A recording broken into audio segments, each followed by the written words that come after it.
Au cœur du son. Plonge au cœur du son comme les bruits continus d'une cascade ou bien, te bouchant les oreilles, entends le son par excellence. Cette technique peut être appliquée de façon multiple. Par exemple, asseyez-vous en silence n'importe où, sur la place du marché ou dans une grotte himalayenne. Les vibrations sonores sont omniprésentes et quelque chose de très particulier. Elles convergent vers vous. Vous n'êtes pas toujours le centre. Ce n'est pas ainsi pour la vue, qui est linéaire. Les vagues sonores sont sphériques et, où que vous vous trouvez, vous êtes Dieu, le centre de cet univers. Plonge au cœur du son. Ferme les yeux, sentez le cosmos rempli de sons, et aussi que vous êtes le cœur. En soi, cela vous procurera un grand apaisement. L'univers deviendra la matrice qui vous nourrit de toute sa part. Comme dans le bruit continu d'une cascade. Là où vous êtes assis, fermez les yeux et percevez les sons qui se précipitent vers vous de partout comme vers un goulot. Pourquoi faut-il que vous sentiez le centre? Parce que dans le centre règne le calme, le silence, et dans ce silence, vous n'entendez rien. Un son peut en capter un autre. Le centre est absolument immobile et peut dès lors voir les ondes entrer en lui.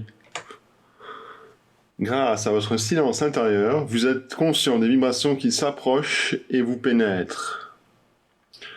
Si vous découvrez le centre, le point qui reçoit tous les sons, un silence total surviendra et soudain. Un retournement de la conscience s'opérera. Vous percevrez un univers plein de sons. Puis, brusquement, votre attention fera une virevolte et vous connaîtrez la solitude silencieuse, le cœur ineffaçable de la vie. Sans aucun bruit ne pourra vous perturber. Les ondes coulent vers vous, mais en réalité, elles ne vous attiennent en aucun cas. Elles avancent sans arrêt vers vous. Mais l'aboutissement n'aboutissent jamais. Il existe une instance que rien ne peut violer. Ce refuge ultime est vous, votre nature originelle. Installez-vous dans un lieu public, plein de vacarme. Ne jugez pas, ne pensez pas à ce qui est insupportable ou au contraire agréable. Songez uniquement à votre centre. Laissez les bruits vous assaillir sans les nommer, sans réagir. Ce ne sont pas vos oreilles qui entendent, elles sont un dispositif de sélection, de transmission, un cabinet de censure périphérique qui donne le feu vert à très peu de choses. Elles refoulent ce qui vous paraîtrait pas utile, mais elles-mêmes n'enregistrent rien. Vous entendez d'ailleurs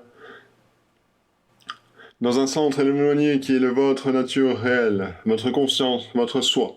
Où se trouve le cœur de votre être? Si vous travaillez avec les sons, c'est une surprise qui vous attend. Votre centre auditif ne réside pas dans votre tête. Vous avez l'impression qu'il est contenu dans votre cerveau, parce que vous ne percez jamais les sons. Vous captez seulement les mots. Les commentaires que vous faites au sujet des sons et la centrale linguistique qui se trouve bel et bien dans votre crâne. Au Japon, où on étudie et expérimente les sons depuis longtemps, on sait que l'homme n'entend pas réellement avec sa tête, mais avec le ventre. Les gongs et les cloches des temples étaient destinés à déclencher des vagues sonores autour des disciples. Cela semble étrange que les gens qui ont eu la permission de déranger une personne qui médite, en agitant les clochettes ou en frappant sur les gongs. En vérité, le disciple qui a recueilli attendait cette intervention, le public bruyant l'aidait. Chaque fois que les ondes sonores prenaient forme, il rentrait en lui-même.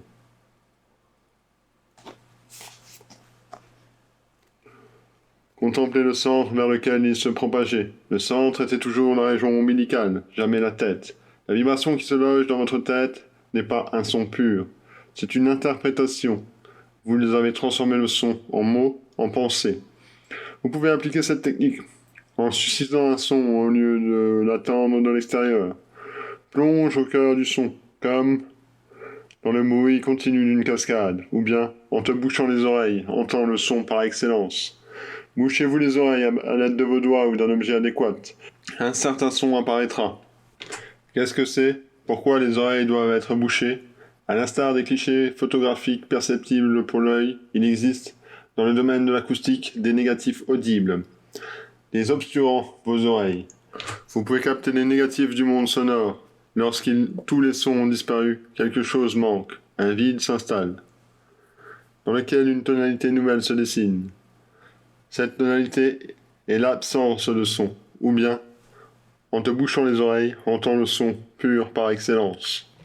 La vibration sonore négative est connue en Orient comme le son des sons, la voix du silence, parce que ce n'est pas réellement une tonalité, mais son absence. C'est surtout un son naturel, puisqu'il n'est généré par rien.